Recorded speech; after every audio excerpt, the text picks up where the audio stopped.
SMA 3 untuk selama-lamanya, untuk selama-lamanya.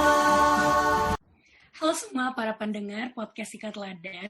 Perkenalkan, nama aku Jihan Fauzia Hamdi, alumni SMA 3 angkatan 2016. Nah, pada kesempatan kali ini aku akan ngobrol-ngobrol bareng Karangga, alumni dari Teladan angkatan 2007. Benar kan, Kak? Betul, 2007.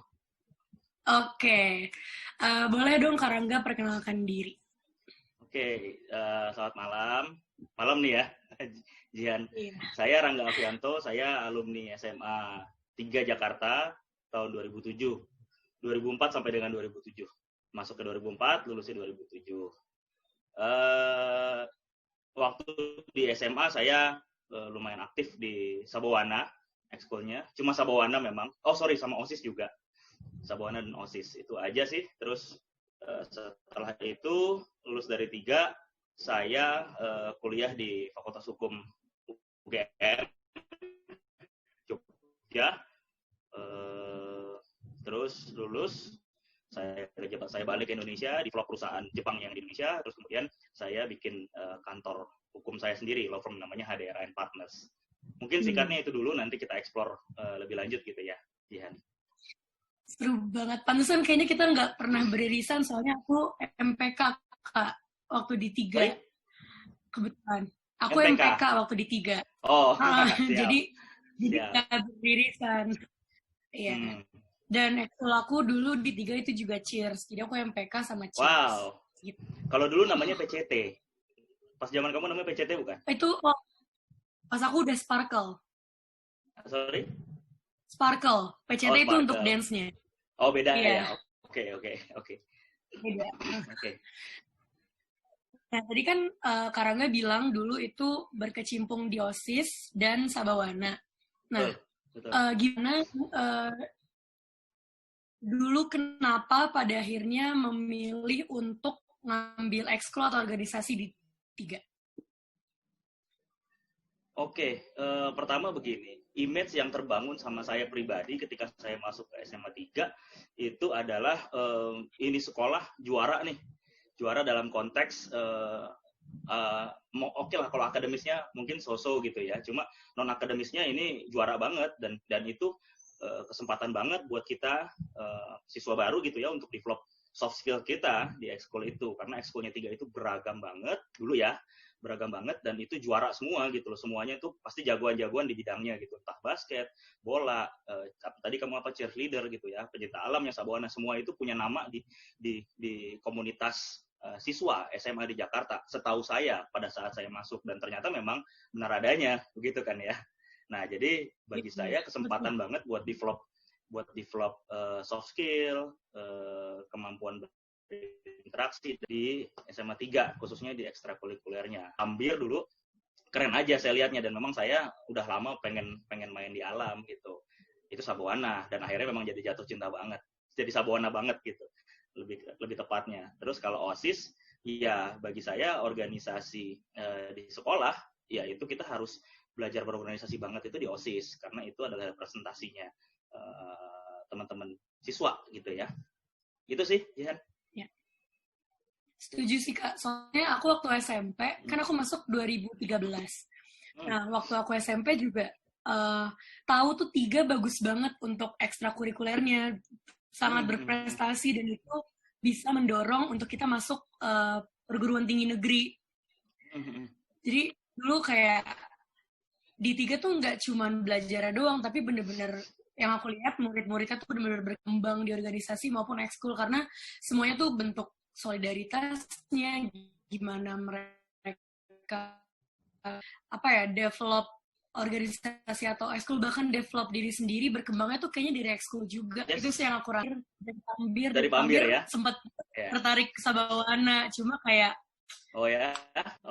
takut gak bisa imbangin waktu, mendingan soalnya kalau di 3 tuh ketika udah fokus satu ekskul atau organisasi harus totalitas, harus maksimal, jadi lebih baik ya, jadi kayak gitu deh. Ya. Terus berarti mulai naik gunung itu SMA atau udah dari sebelumnya Kak? Oh enggak, belum. Pertama kali justru di Sabawana lah yang mengenalkan saya ke alam, ke gunung, awalnya di situ justru, dan thanks God saya mulai dari gunung gitu ya, awalnya dari Sabawana sampai akhirnya kemudian ternyata perjalanan saya jadi malah panjang gitu loh di alamnya, karena at the end hari ini ya saya jadi aktivis selam, diving juga, saya juga para layang, saya punya license paragliding pilot, saya punya license selam, kebetulan sampai dive master dulu ya, saya bisa bilang semuanya mulainya dari Sabawana gitu loh. Seru banget, aku baru tahu. Seru banget. Iya sih, kayak apa yang membentuk kita di SMA ternyata bisa ngebawa di hari ini gitu. Oh iya banget Jihan, karena bagi saya memang kalau kuliah itu ajangnya untuk gini. Karena saya kuliah di Jogja gitu ya. Saya kuliah di Jogja di UGM waktu itu. Saya ngerasa banget gitu bahwa saya udah puas, udah cukup banyak dapat pengalaman dan inilah ya wawasan gitu ya dari SMA 3 gitu loh. Sehingga untuk bekal di kuliah itu udah tinggal enak nih playing community-nya gitu loh. Banyak juga yang mungkin ya saya nggak mau ngomong dari SMA mana atau menyudutkan SMA mana tertentu gitu ya. Cuma memang yang ekskulnya atau perkembangan dunia komunitas atau komunitas lah ya, komunitas siswanya itu nggak terlalu terdevelop. Ini malah agak cenderung susah menurut saya ya, teman-teman saya yang begitu itu agak cenderung susah untuk kemudian bergaul, terus kemudian beradaptasi, terus kemudian menguasai lingkungan kampus dan seterusnya gitu. Itu guna banget sih memang menurut saya, soft skill ya. Ya, benar. Terus tadi kan Kak Rangga sempat nyinggung soal bergaul dan soft skill atau soal bersosialisasi.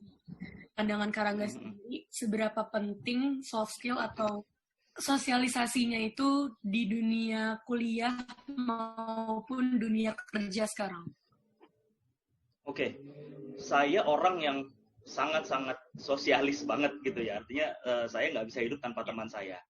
Itu prinsip saya, Jihan. Dan itu ternyata ngaruh banget di dunia kerjaan saya sendiri. Sekarang saya lawyer. Semuanya itu basically-nya adalah dimulai dari pertemanan, dari networking, dari hubungan baik gitu. Nah, ketika kita itu karakter pribadinya sudah kaku, sudah canggung atau nggak bisa dengan mudah beradaptasi, bergaul sama orang, ya ini kan otomatis sudah menjadi tembok buat dunia kerja kita gitu loh. Nah, inilah yang kemudian saya pelajari dari awal, saya dapatkan dari awal di SMA 3, anaknya gaul banget gitu ya. Benar-benar sosial banget gitu ya. Nah, ini kemudian menjadi gampang kita melebur di jenjang yang berikutnya, yaitu kuliah dan kemudian kerja gitu. Kalau di Jakarta mungkin nggak terlalu bisa terlihat lah ya. Kalau kuliah di Jakarta, maksud saya bukan mendesilkan, cuma maksudnya kalau di Jakarta ini kan umumnya anak Jakarta yang kuliah di Jakarta gitu ya. Tapi kalau saya di UGM di Jogja itu benar-benar dari daerah manapun ada gitu loh, teman-teman saya dari daerah manapun ada gitu ya, teman-teman kampus saya. Nah, apa yang saya dapat, apa yang saya bisa mainkan gitu ya untuk bergaul dengan mereka itu lebih gampang. Saya lebih gampang masuknya karena udah terbiasa komunikasi, nggak kaku, asik, dibuat asik. Seperti itu sih. Iya, bener sih, kayak jadi lebih bisa toleransi sama perbedaan orang-orang juga. Yes, kayak betul banget ya. Iya, aku juga punya beberapa temen yang beda banget, tapi karena udah terbiasa ketemu sama orang yang diverse banget, jadi tahu gimana menghadapi orang yang kayak gini, gimana orang yang kayak gini, dan ya sih benar kayak berguna hal-hal yang kayak organisasi atau ekskul yang udah kita jalanin pas SMA. Mulai sharing hal yang paling mengesankan tahun yang lalu ya, udah 3 tahun. Iya, di SMA. Udah 13 tahun yang hal apa yang paling mengesankan bagi Karangga di SMA? Kalau saya sih, ya ini saya pribadi ya, kalau tanya saya bagaimana SMA saya, bagaimana kehidupan SMA saya, semuanya sih judulnya adalah Sabawana. Kalau buat saya gitu. Jadi memang kalau tanya pengalaman,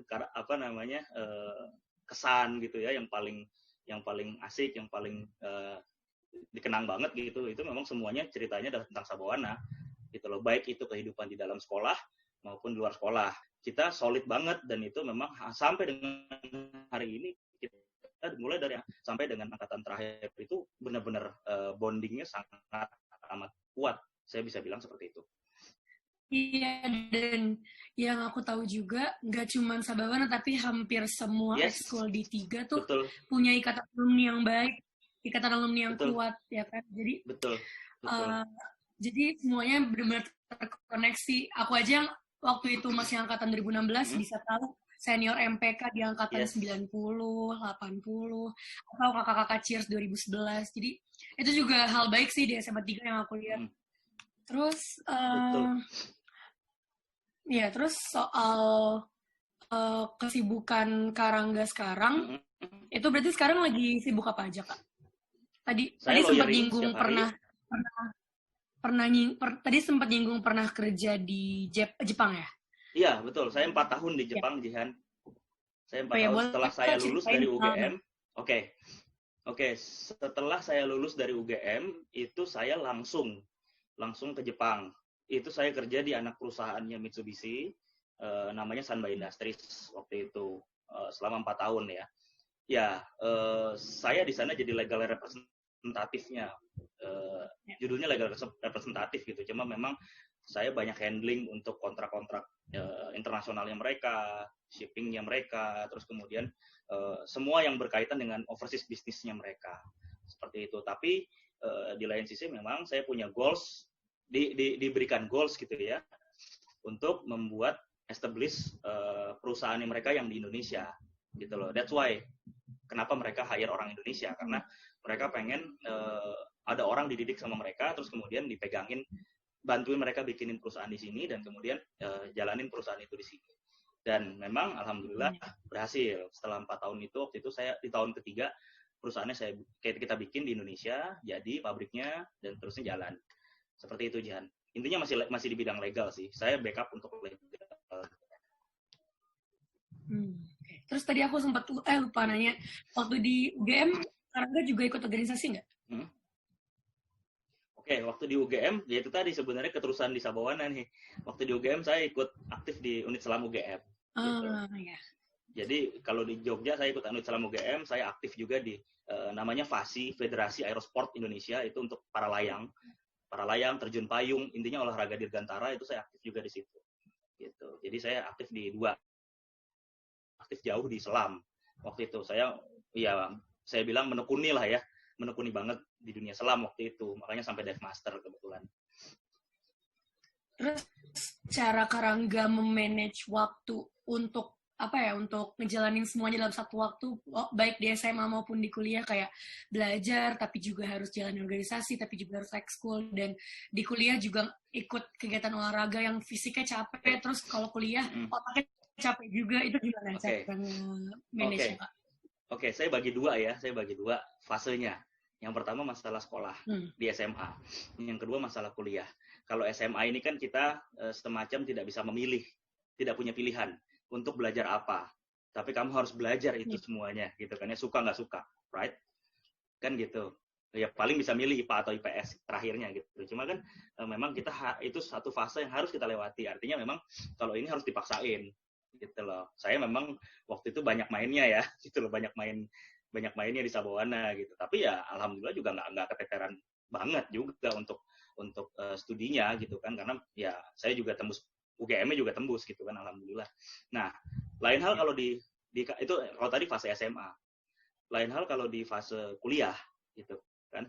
Karena yang tadi saya bilang kita punya pilihan sesuai dengan preferensi kita gitu kan. Jadi kita bisa memilih apa yang kita suka gitu kan.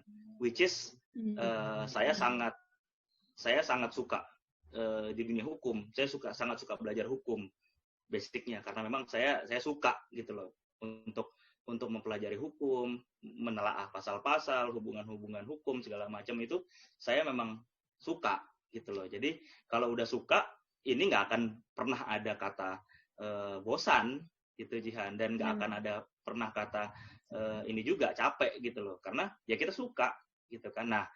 Nah bisa dibayangkan ketika ini dua-duanya saya suka gitu loh. Diving saya suka, belajar hukum saya suka gitu. Jadi insya Allah dan alhamdulillahnya nggak ada yang keteteran dua-duanya gitu loh. Alhamdulillah saya lulus tepat waktu, saya dapat cum laude juga alhamdulillah waktu itu.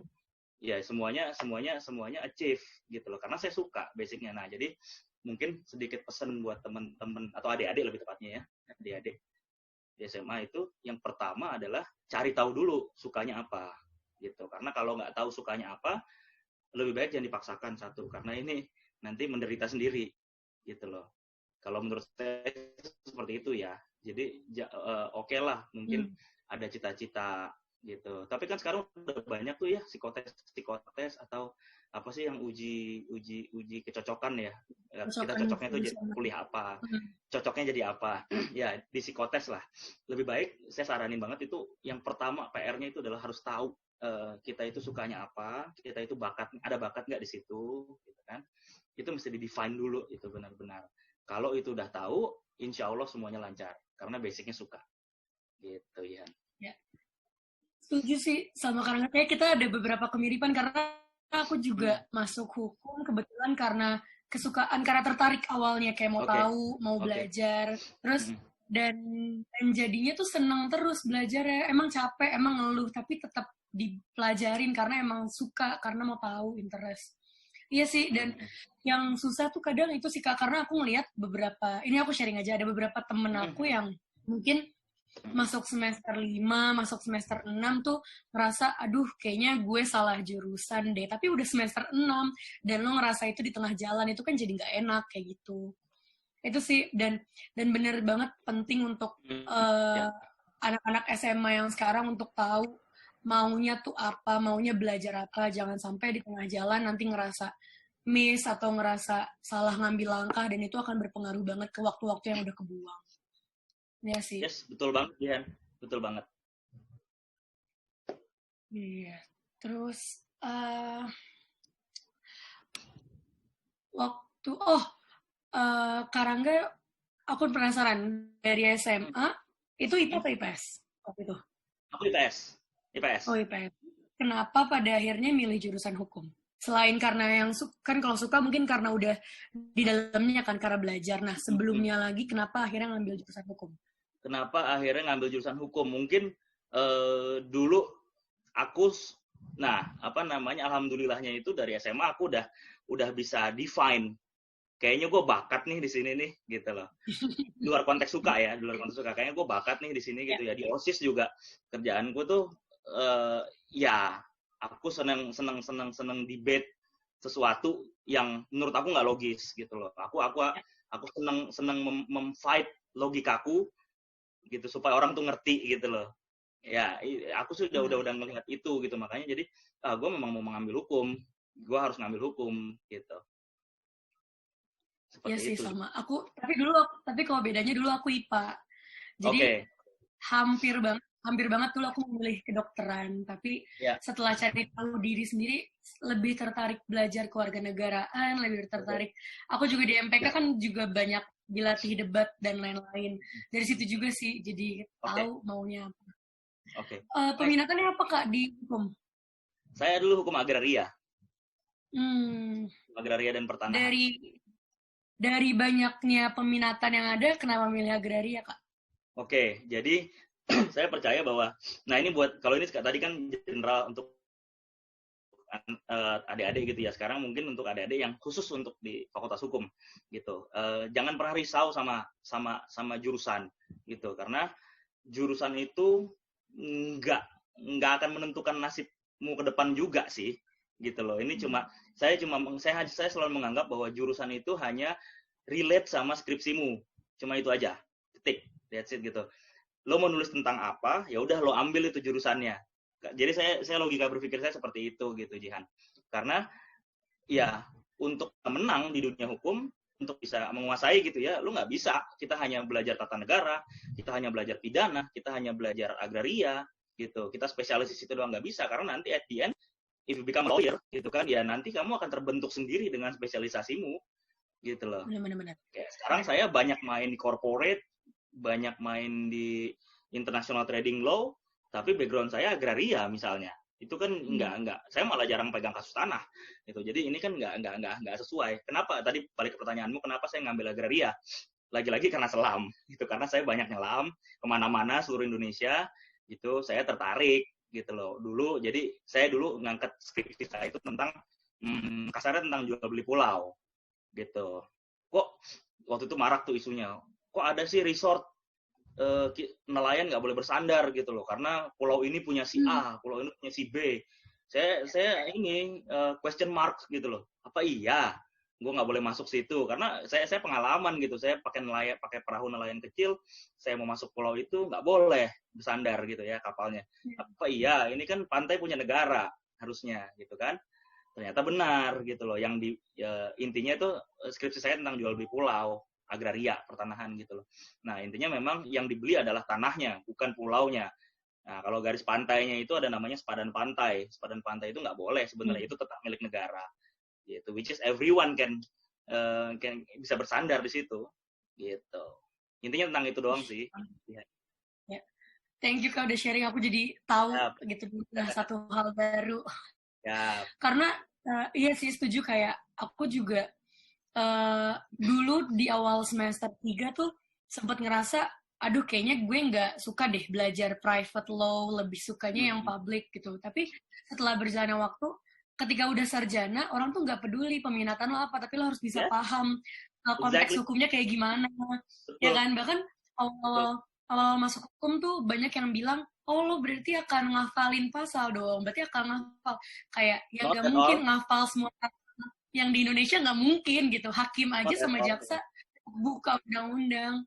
Tapi di hukum tuh yang aku dapat gimana caranya lo bisa menganalisis suatu masalah, gimana bisa baca unsur-unsur pasal, gimana bisa memahami peraturan. Nah itu sih yang kadang suka miss, dan anak-anak sekolah tuh sering banget nanya-nanya ke aku gitu kayak emang bakal ngafal ya Kak, emang bakal ngafal, padahal enggak, kalau dihafal semua kayak kita udah susah banget lulusnya gitu kalau hafal semua. Iya. Kita kan memang bukan buat penghafal. Aku aja nggak hafal. Semuanya bukan. Kan? Kita memahami hubungan hukum. Dan gitu. Benar, dan kalau misalnya ditanya ke siapa, semua orang punya interestnya masing-masing. Mungkin Karangga di bagian agraria, mungkin aku lebih ke pidananya, mungkin ada orang-orang yang lebih ke bisnis law. Jadi kayak ya ketika, ini mungkin buat semua jurusan kali ya, ketika emang lo tidak terlalu paham dengan beberapa permasalahan ya nggak apa-apa, asal jangan merasa paling tahu aja, kadang gitu kan Kak. Betul banget ya kan, betul banget. Aduh, seru banget. Kita kalau kuliah kita beda alma mater, tapi sekolah kita tetap satu alma mater. Iya. Terus apa lagi ya? Terus belakangan ini tadi selain ngurus perusahaan Jepang, Kak Rangga sibuk di law firm-nya ya, kantor hukumnya?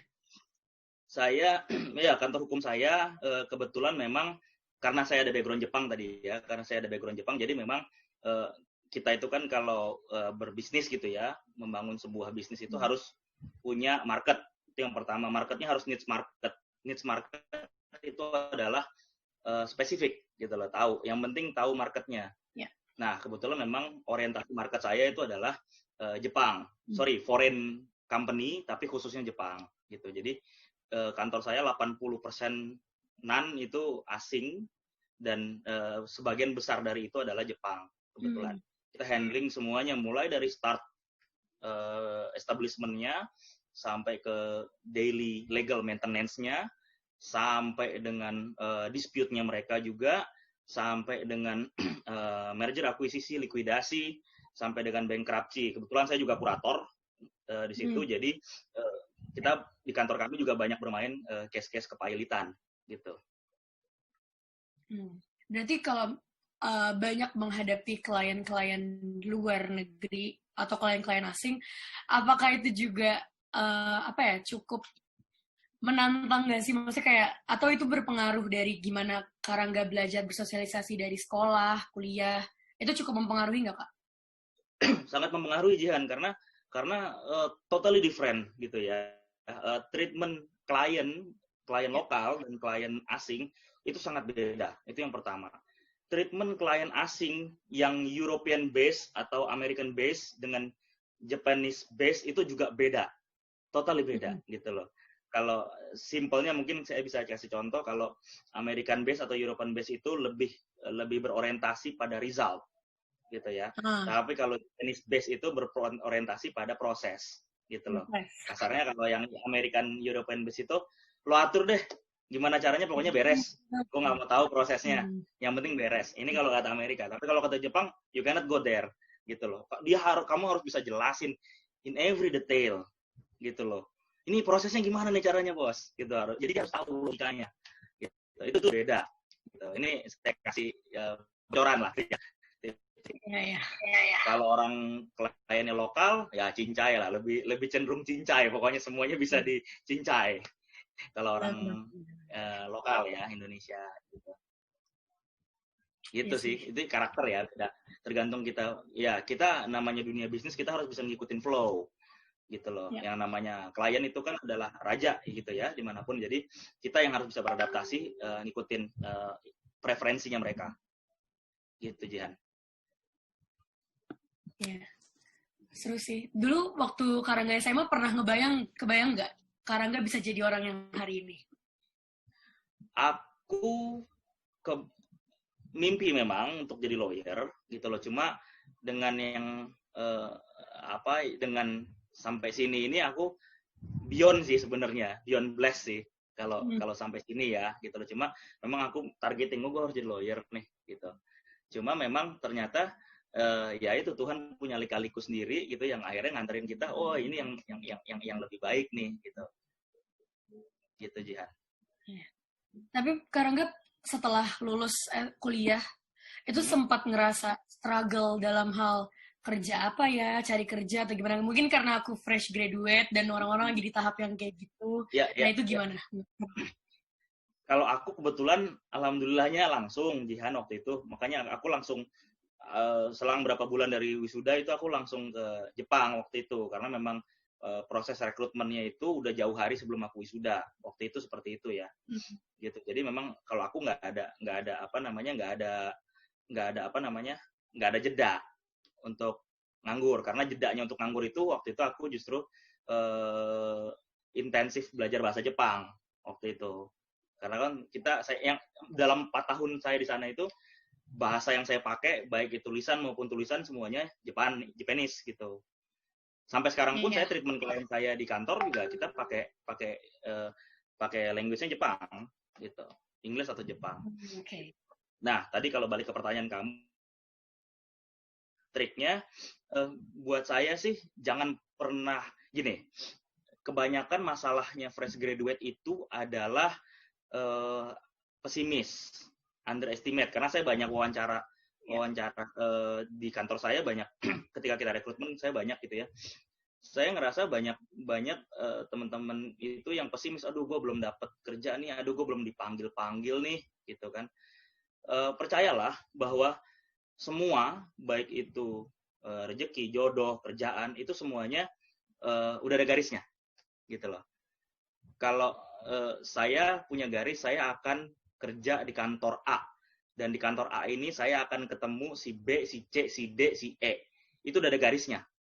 Itu Tuhan yang ngatur gitu. Dan itu percaya hal itu gitu. Jadi kalau memang belum waktunya, ya memang mungkin belum waktunya, tapi ini jangan pernah berhenti, don't stop. Gitu. Saya orangnya don't stop banget sih. Stop itu kalau kita mati. Kalau saya sih begitu ya Jihan. Jadi buat yang fresh graduate tadi jangan pesimis. Aduh, udah 2 bulan nih, 3 bulan nih, nganggur nih, belum ada yang manggil. Hajar aja terus. Jangan pernah ada interview datang lagi. Ada any chance pokoknya, any chance hajar gitu. Iya benar. Ya sesuai passion ya, terutama. Ya. Iya benar. Balik lagi yang penting tahu apa yang dimau dan dituju kan Kak. That's it. Betul. Oke, terakhir Karangga punya. Kenapa? Ada pertanyaan di chat tuh, di grup chat. Iya. Boleh sih Karangga jawab singkat aja. Kenapa alasan memilih partner dalam membangun, ada tips nggak, dan kenapa pilih partner yang Oke. Ini kita bicara partner ya. Aku punya partner, jadi kantorku namanya HDRA, SDRA, and Partners, gitu ya. Aku RA-nya, Rangga Avianto. HD-nya itu temanku, partnerku, Hervan Dewantara. Dia itu adalah teman kuliahku, agraria juga, satu jurusan. satu permainan gitu, meskipun dia bukan dari Jakarta ya, dia anak Kalimantan gitu. Jadi memang ya dia memang teman main saya banget gitu loh, teman main saya banget. Jadi kalau balik ke pertanyaannya yang ditanya di grup chat ini, tips memilih partner gitu ya, saya bisa katakan ini dalam apapun ya Jihan, bukan hanya dalam law firm gitu loh. Artinya dalam bisnis apapun, misalnya kita mau bikin perusahaan atau mau join perusahaan segala macam, yang tips saya adalah mulailah dengan hati, mulailah dengan personal relationship, bukan logic relationship. Itu yang mesti dibedain. Maksudnya begini, personal relationship itu adalah secara chemistry, secara hubungan memang gue udah deket nih sama nih orang, gue cocok sama nih orang, makanya gue pilih dia jadi partner gitu. Itu adalah personal relationship, feeling relationship. Tapi kalau logic relationship ini pakai data gitu loh. Ah, dia punya duit banyak, oh dia anaknya siapa gitu, atau oh dia linknya banyak gitu. Ini logic relationship gitu loh. Nah, atau oh dia IPK-nya tinggi banget 4 gitu kan, dia pinter banget 4. Wah, dia experience-nya di di perusahaan-perusahaan gede misalnya. Oh, dia banyak link di sini. Itu logic relationship. Menurut saya, logic relationship itu bagus banget buat membangun si bisnisnya ini. Bisnisnya bisa berkembang, tapi ingat rawan konflik. Karena tidak dimulai dari hati. Karena tidak dimulai dari pertemanan gitu loh. Ya kan, oke dia pinter, dia punya banyak link, dia bisa membantu kita untuk kemudian nge-growing kantor kita atau bisnis kita ini melesat gitu ya. Tapi namanya partner itu partner kayak suami istri. Saya selalu bilang sama partner saya gitu, kita tuh harus kayak suami istri. Saya menerapkan itu ke apa yang saya terapkan ke istri saya terapkan ke dia gitu loh. Pokoknya kita kalau berantem nggak boleh 1 kali 24 jam, misalnya kayak gitu, harus selesai. Harus ada solusinya. Ya itu pasti ada dalam 4 tahun saya jalan ini, pasti ada gitu. Nah, karena saya memulai dengan dia dari personal relationship, bukan logic relationship, jadi kita bangun bareng-bareng. Ya saya nggak bilang, saya nggak bawa sombong sih, maksudnya nggak boleh juga, karena saya baru sumur jagung mungkin daripada teman-teman senior yang udah 10 tahun, 20 tahun membina hubungan partnership ya. Saya baru 5 tahun gitu ya, membangun partnership ini dengan partner saya ini gitu. Tapi saran saya sih, dari secuil pengalaman yang saya punya, mulailah dari feel relationship gitu loh, heart relationship, hati, bukan dari logik. Kalau logik itu bisa dibangun, bisa dicari. Nggak punya network, ya kita bangun bareng-bareng. Nggak punya duit, ya kita cari bareng-bareng. Entah dengan apalah fundingnya kan. Ya gitulah intinya. Nggak punya klien, kita cari bareng-bareng. Tapi kalau dimulainya udah dari hati, enak gitu. Gitu sih Jihan. Bener sih. Tadi menjawab pertanyaannya. Dan dari apa yang Kak Rangga sharing, aku ngeliat juga gimana pola komunikasi antar partner juga ya, sama visinya tuh sama. Ya, betul. Oke, terakhir Kak Rangga boleh nggak kasih masukan atau sharing atau closing statement untuk para pendengar, baik itu teman-teman yang sekolah yang butuh motivasi untuk gimana mencapai tujuan di dunia, baik kerjaan maupun apa atau motivasi lainnya. Oke. Jadi kalau saya summarize gitu ya, beberapa omongan kita tadi, yang pertama, kalau ini terutama buat adik-adik gitu ya, yang pertama adalah harus tahu goalnya. Segala sesuatu itu harus tahu goalnya, harus tahu mimpinya di mana, sukanya apa. Ini di sini di dalam poin pertama ini ada mimpi, ada suka gitu. Ini di sini. Jadi tentuin aja goalnya. Kita harus tahu goalnya. Mau kuliah hukum. Kenapa kuliah hukum? Nggak apa-apa, kuliah aja, dapatnya hukum. Nah, jangan kayak gitu loh. Harus tahu kenapa gue suka hukum memang. Gitu. Oh, gue suka teknik memang. Gue suka tuh memang untuk matematik, makanya kuliah MIPA gitu. Jadi harus tahu tujuannya. Ini yang pertama. Ya, harus tahu mimpinya gitu loh, mau jadi apa. Kalau mau jadi apa, kalau mau jadi apa itu boleh dibidik, tapi itu biarkan Tuhan lah nanti yang ngatur gitu. Karena Tuhan pasti akan ngasih jalan. Yang penting kita jalanin aja. Itu yang pertama. Yang kedua adalah don't stop. Jangan pernah stop. Gitu. Karena tembok itu selalu ada. Sampai kapanpun, sampai kita mati. Itu tembok selalu ada. Tembok tuh saya bilang obstacle ya. Halangan gitu loh. Kesini nabrak. Hajar aja terus gitu loh. Jangan pernah stop. Gitu. Yang ketiga, jangan quit. Jangan keluar. Don't stop, don't quit. Gitu. Kalau udah quit, ya udah loser. Gitu. Benar. Itu aja sih. Oke deh. Paling aku nambahin dikit dari Kak Rangga. benar apa yang tadi Karangga bilang, aku juga sebagai orang yang baru banget lulus dari Fakultas Hukum, dan aku juga berkaca dari aku yang SMA, hal-hal yang lakuin selama itu adalah hal yang aku senengin, dan percaya hal baik yang aku bawa dan yang aku bagi ke orang-orang itu bisa balik ke diri sendiri. Mungkin sampai hari ini aku di hari ini mungkin adalah akumulasi dari aku yang di sekolah waktu SMA, di kuliah 4 tahun, dan nggak tahu besok akan jadi apa. Yang penting jalanin hari ini dengan baik, dan ya udah kita ikutin aja prosesnya. Yang penting bener kata Karangga, jangan lari, dan udah hadapin aja prosesnya sampai jadi orang yang lebih baik lagi. Oke deh, thank you banget Karangga. Sama satu lagi, satu lagi aku tambahin, aku lupa tadi. Tadi udah kita bahas sebenarnya, dan ini yang aku pegang banget gitu ya. Jangan pernah underestimate sama seseorang. Jadi keep hubungan baik, keep berbuat yang baik sama orang gitu kan.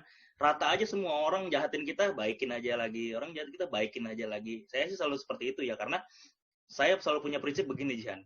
Ini termasuk siapapun, jangan pernah nganggap remeh orang, jangan pernah nganggap sebelah mata orang, karena saya selalu punya prinsip, kita nggak akan pernah tahu besok dia jadi apa. Itu aja. Betul, setuju. Ya kan? Ya, sepakat banget. Menghargai orang dan menghargai diri sendiri itu penting banget. Iya. Kalau kita sudah, nih orang, sorry ya, misalnya kuliahnya biasa-biasa aja, gitu kan, males-males, atau kita jahat sama dia, terus dia minta tolong sama kita nggak tolongin, misalnya kan.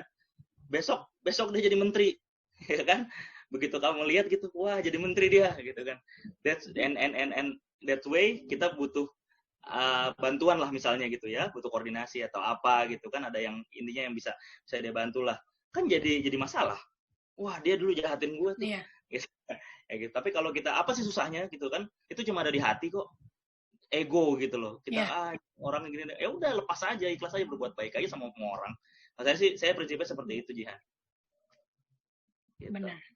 Setuju. Oke deh, Karangga. Thank you banget ya, Kak, untuk sharingnya. Sama-sama. Thank you ya. Sukses ya semuanya. Dan bahagia selalu.